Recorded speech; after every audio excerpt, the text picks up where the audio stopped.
Also vielleicht kann ich so anfangen, dass ich als sehr junger Mensch die Aufklärung als den Beginn der Menschenrechte, der Demokratiebewegung, der Gleichheit, verstanden habe und immer sehr positiv gewertet habe.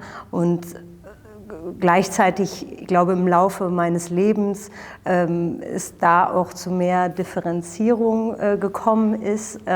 Und heute würde ich sagen, dass es ein andauernder Prozess ist, von einer vielleicht historischen Kontinuität und einer, der auch immer wieder neu befragt werden muss und auch aktuell wieder neu befragt wird. Und die Leerstellen, die vielleicht in den Anfängen lagen, jetzt besonders auch kritisiert, oder nicht heute, aber sehr kritisiert und zu Recht kritisiert werden müssen, gerade wenn es um Frauenrechte oder marginalisierten Rechte geht, was sozusagen Gleichheitsversprechen sind, die eigentlich eben eher noch einen utopischen Moment haben und so noch nicht in der Welt, in der wir leben, eingelöst sind. Und das kontinuierliche sozusagen Bemühen darum, auf den verschiedenen Ebenen, auf politischer Ebene, auf gesellschaftlicher Ebene zu ergründen, was die Bedingungen sind, warum wir sozusagen, warum das Versprechen sozusagen noch kein vollendetes ist, sondern immer noch nur vielleicht ein Ziel.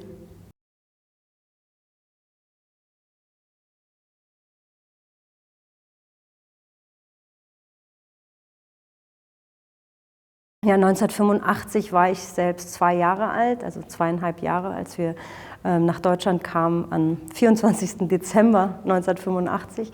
Und seitdem sind wir beide nicht mehr im Iran gewesen. Das heißt, es bleibt für mich, was den realen Ort betrifft, ein sehr abstrakter Ort. Einer, der auch viel im Vorstellungsvermögen bleibt. Dennoch gibt es hat sozusagen der Iran mit den Unrechtserfahrungen, die meine Eltern und ich gemacht haben und der Gewalt- und Verfolgungserfahrung natürlich insofern auch immer ein Bezugspunkt, in dem der sozusagen sich fortschreibt in dem, was ich heute tue. Ich habe natürlich in dem, was sozusagen der Politisierung des Heimatbegriffs große Schwierigkeiten damit, den Iran als eine Heimat zu verstehen, gerade weil es so abstrakt ist und auf der anderen Seite in Deutschland eben über die Jahrzehnte oft so politisiert wurde und so sozusagen durch diese vermeintliche Verwurzelung an dem Ort hieß es immer, dass man sozusagen eine Nichtzugehörigkeit zu dem Deutschland dadurch so feststellt und damit große Schwierigkeiten hatte. Das heißt, das ist ein andauernder Prozess der Abwägung, was das bedeutet, dieses Land eigentlich, weil ich mich schon immer hier sehr zu Hause gefühlt und auch hier mein Ort der künstlerischen und politischen Praxis gesehen habe. Aber dennoch ist natürlich das, was geschehen ist im Iran und in den Verbrechen der 80er Jahre als Bezugspunkt und natürlich auch der andauernden Verbrechen bis heute als Bezugspunkt total wichtig und vielleicht doch auch irgendwie im wahrsten Sinne die Geburtsstunde im doppelten Sinne sozusagen.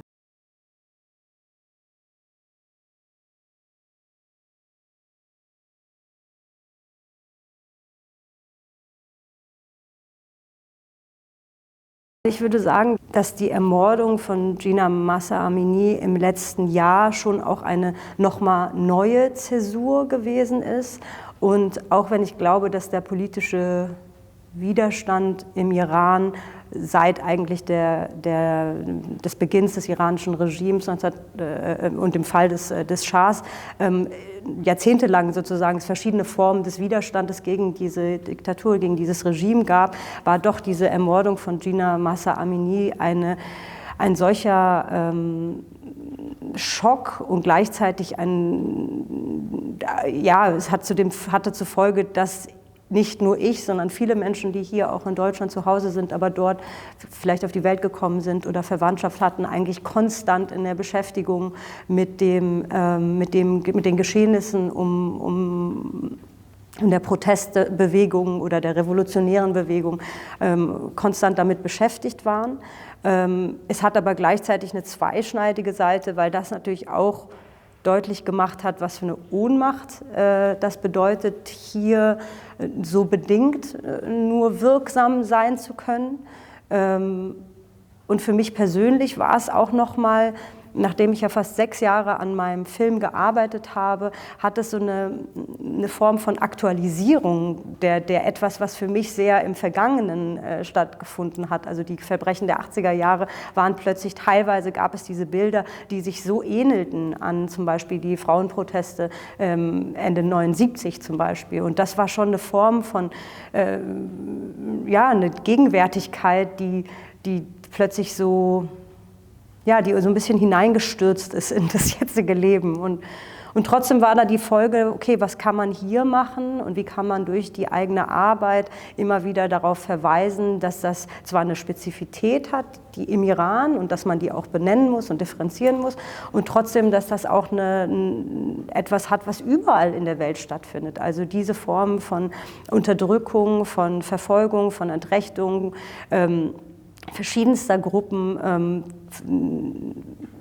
den Frauen und allen voran, aber auch sozialen Gruppen, das ist was wir weltweit beobachten. Und so ist dann immer die Frage, wie lässt sich so eine Übersetzungsarbeit leisten? Weil ich glaube, wenn man nicht so unmittelbar in Deutschland betroffen ist, glaubt man, dass das sozusagen, dass wir hier in dem Demokratieverständnis, was wir hier haben, dass das ein abgeschlossener Prozess ist, der wenig noch mit uns zu tun hat. Aber es gibt eben das, was die Frauen allen voran im Iran gezeigt haben, war wirklich Democracy in Action, wenn man so will. Also das war, und das mit dem eigenen Leben zu bezahlen. Also das sind keine hohlen Begriffe, sondern das sind Dinge, die tiefste, die Würde der Einzelnen ausmachen und für die es sich anscheinend so lohnt, so zu kämpfen, beziehungsweise im Umkehrschluss ohne diese Rechte es sich nicht lohnt, zu leben.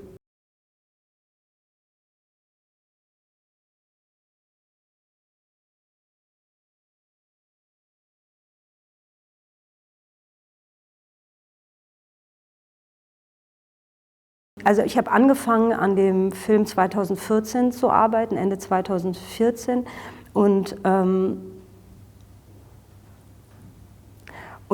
zunächst war sozusagen meine eigene Lebensgeschichte, kam nicht mal vor in der Auseinandersetzung mit dem Thema, sondern es gab die Überlegung, andere Kinder, die in dem Evin-Gefängnis geboren worden sind und heute in der Welt verteilt sind, und deren Wege zu dokumentieren und wie sozusagen die Verfolgungsgeschichte der Eltern und auch von ihnen in diesen frühen Lebensjahren, wie die sozusagen ihre Gegenwart geprägt haben und auch ihr Handeln in der Welt heute.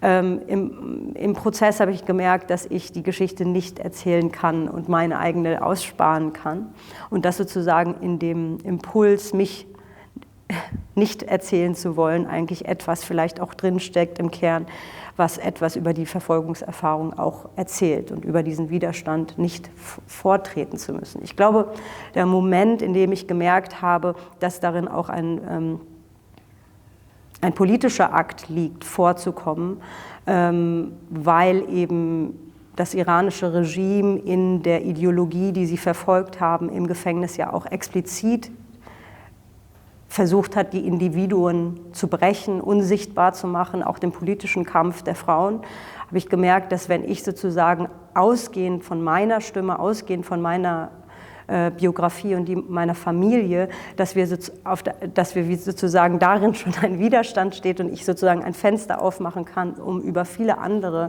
Menschen erzählen zu können. In dem Fall hauptsächlich Frauen, die da vorkommen, und auch deren politische Praxis heute, aber auch deren Überlebensgeschichten und die ihrer Kinder.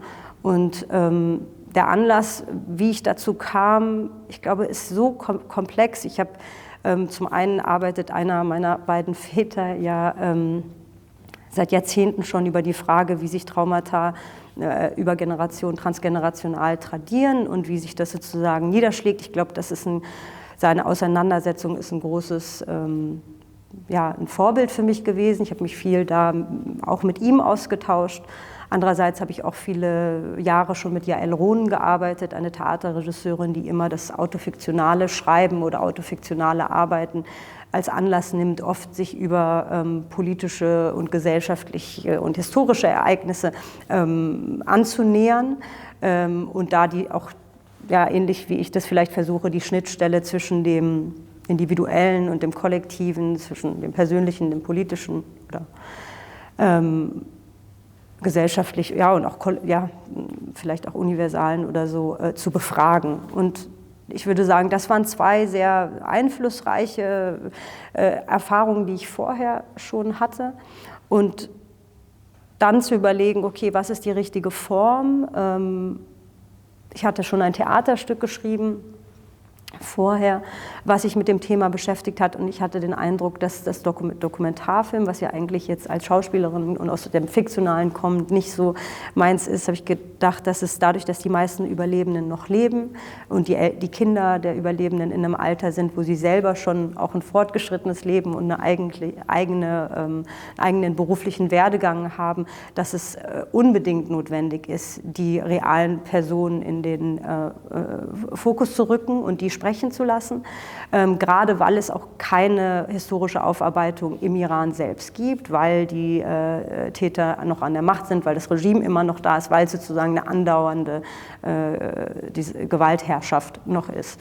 Und deshalb dann dieses dokumentarische Format. Und im Laufe dieser 6 Jahre oder ja, 4 Jahre, bis dann der Film, oder 5 Jahre, bis er dann rauskam, gab es unterschiedliche Herausforderungen und Hürden, die aber immer so weiten Mehrwert haben, weil sie eigentlich was genau über das Thema und den Inhalt erzählt haben, den ich versucht habe, so zu besuchen oder beforschen, wenn man so begleiten.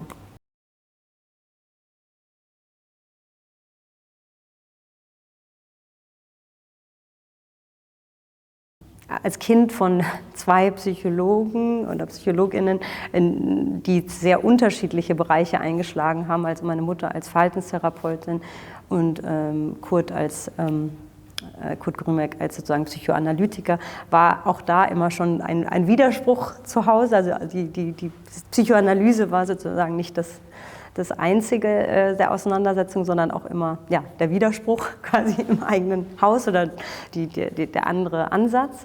Von daher würde ich sagen, bin ich damit sehr groß geworden. Und es war mir sehr vertraut.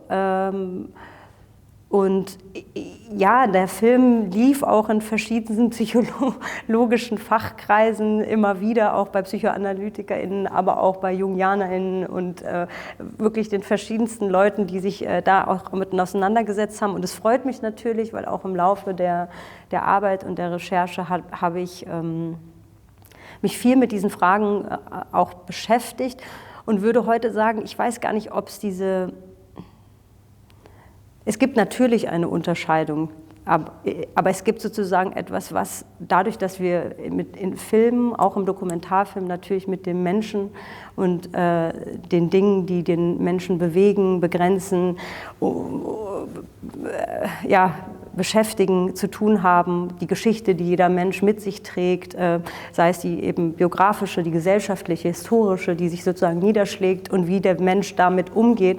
Ich glaube, Anteile davon sind ja auch Teil der Psychoanalyse jetzt im Prozess, den man macht, im therapeutischen Prozess. Und im Film beschäftigen wir uns ja auch mit der Frage, wie viel auch von Dingen, die uns nicht unbedingt immer so bewusst zu uns kommen, sondern sozusagen auch unbewusst in uns wirken, wie die sich sozusagen formulieren lassen, übersetzen lassen. Mir war es ein großes Anliegen, in meinem Film Motive zu haben, die sich nicht sofort rational erklären lassen, sondern eher assoziativ und poetisch und da könnte man vielleicht auch sagen, unbewusst funktionieren.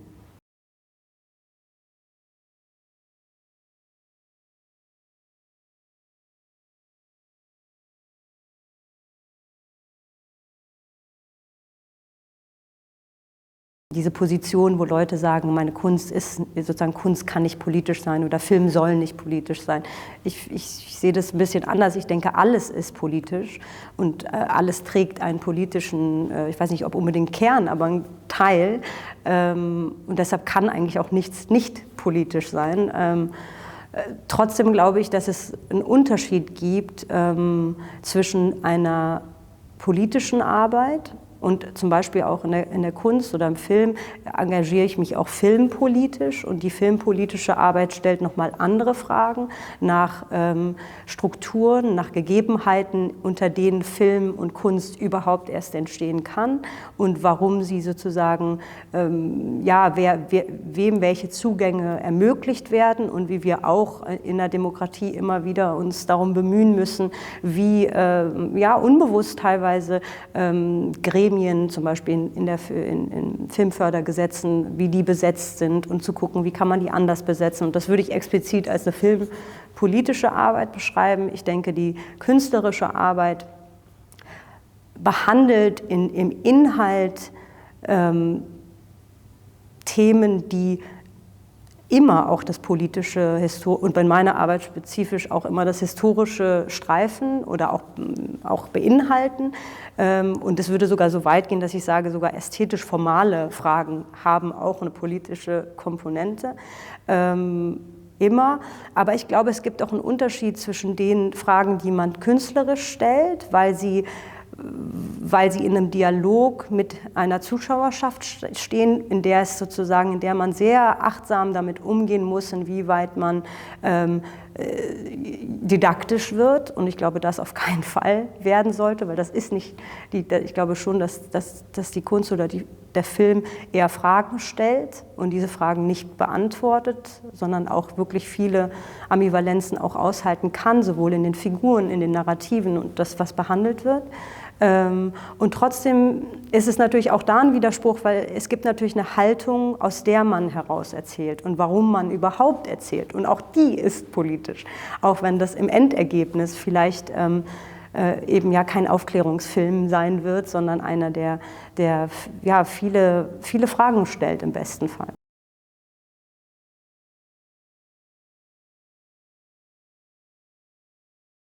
Ja, ich glaube, dass wir im Vergleich zu vielen anderen Ländern auf der Welt durch eine staatliche Förderung des Kinos, des Theaters, des öffentlich-rechtlichen Rundfunks, ja, dass wir ein großes Privileg genießen und das auch nicht selbstverständlich ist, weil es immer auch Kräfte gibt, die darauf auch Einfluss nehmen wollen oder es abschaffen wollen. Und ich glaube, dass das wirklich gefährlich ist. Ich glaube, es ist wichtig, dass das nicht privatisiert ist, sondern dass das etwas ist, was im Selbstverständnis eines Landes dazugehört, dass wir uns das leisten wollen als Gesellschaft. Und das sehe ich ja als großartig an in Deutschland, dass wir das haben. Gleichzeitig, was das Inhaltliche betrifft, tut sich auch viel und in manchen Orten, zum Beispiel im Theater, wir sind jetzt gegenüber vom Gorki-Theater, wo ich auch seit Jahren auch immer wieder arbeite und die ja wirkliche Pionierarbeit gemacht haben in den Fragen nach Gleichheitsversprechen und Fragen von, wer erzählt die Geschichten von wem und wer kommt überhaupt vor und wer wird ausgespart oder nicht als interessant genug empfunden, um erzählt zu werden. Und das ist wirklich, hat da wirklich seinen Anfang gefunden und wirkliche Impulse in die ganze deutsche Theaterlandschaft auch gesendet und kriegt auch da immer wieder, muss gegen große Widerstände auch ankämpfen. Also da tut sich auf jeden Fall was.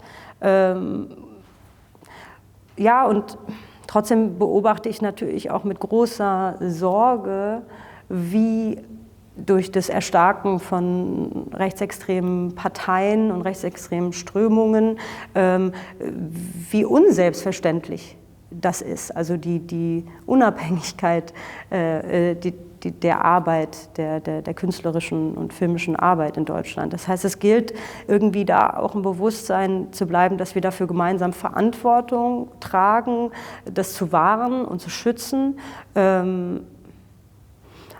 Ja, und manchmal auch vielleicht auch vor uns selbst, weil wir nicht alle nicht davor gefeit sind, autoritäre Impulse zu verfolgen und plötzlich unliebsame Stimmen nicht mehr hören zu wollen. Also ich glaube, die Diskursfähigkeit, die im Moment sehr zu wünschen übrig bleibt, das erleben wir auch in Kunst und Kultur. Auch wenn es da eine klare Abgrenzung zu den wirklichen Feinden der Demokratie gibt, sind das Orte der Ausverhandlung, was eine Gesellschaft sein will und kann. Und das sind extrem schützenswerte Orte.